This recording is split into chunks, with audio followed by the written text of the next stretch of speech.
India remains firmly committed to working alongside all Council members and observers toward our shared objective of protecting and promoting human rights for all.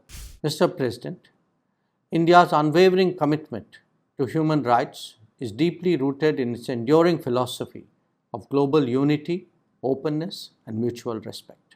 Our development partnerships with countries across the world reflect this commitment. At the same time, we have been firm and uncompromising in combating terrorism. India will always advocate zero tolerance for terrorism. We do not merely speak of Vasudhaiva Kutumbakam, the world as one family. We live by it. And today, more than ever, this perspective is urgently needed. Mr. President, at the outset, let me congratulate you on your election as the President of the Council. I assure you of my delegation's full support and cooperation.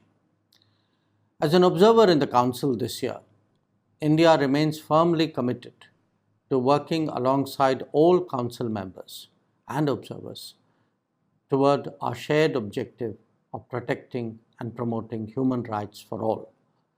We will continue to extend our cooperation as we have done in the past to the Office of the High Commissioner and various mechanisms of the Council, including special procedures and the Universal Periodic Review. Mr. President, India's unwavering commitment to human rights is deeply rooted in its enduring philosophy of global unity, openness, and mutual respect. These values form the foundation of our constitutional framework, which guarantees fundamental rights while upholding the ideals of justice, liberty, and equality. Last year, our general elections stood as yet another testament to these ideals and to the strength and vibrancy of our democracy. As the world's largest democracy, representing a sixth of humanity, India's general elections was an opportunity for 1/8 of the global population to cast its vote. We are a rich tapestry of cultures, languages, and faith, bound together by a millennia-old tradition of coexistence, diversity, and respect for human dignity. This pluralistic and progressive ethos is what India brings to engagements within the Council, fostering dialogue, mutual understanding, and collective progress. Rooted in this inclusive vision, India has made remarkable strides in economic growth, lifting millions out of poverty while ensuring that inclusion remains the cornerstone of progress. Through ambitious initiatives in housing and clean drinking water, we have significantly improved the lives of marginalized and vulnerable communities.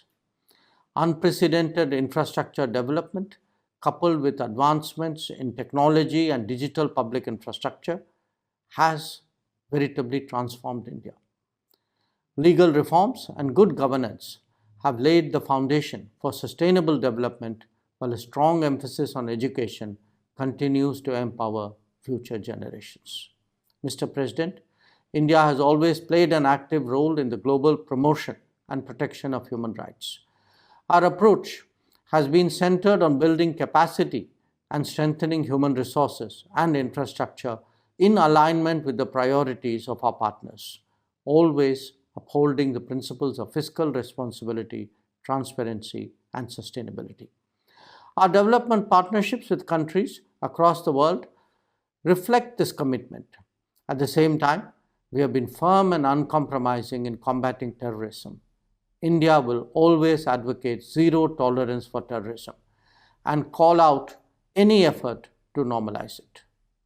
Mr. President, we do not merely speak of Vasudhaiva Kutumbakam, the world as one family. We live by it.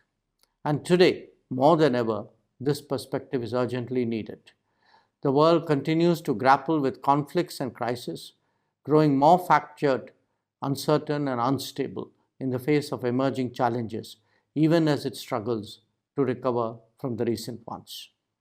Mr. President, we firmly believe that in these times, the world needs all of us together. Multilateralism is more essential than ever, but not in its current form. There is a clear and urgent need for a multilateral system that reflects contemporary global realities, one that is better equipped to respond to modern challenges, and, in essence, one that is fit for purpose. The past few years have exposed the stark inadequacies of existing multilateral structures. When the world needed them the most, they were found wanting. If we truly seek to protect and promote human rights for all, we cannot afford to ignore the need for urgent reform. India remains ready to support and lead efforts towards such reforms. Let me conclude by reaffirming India's steadfast commitment to the global promotion and protection of human rights and to ensuring their full realization for all people.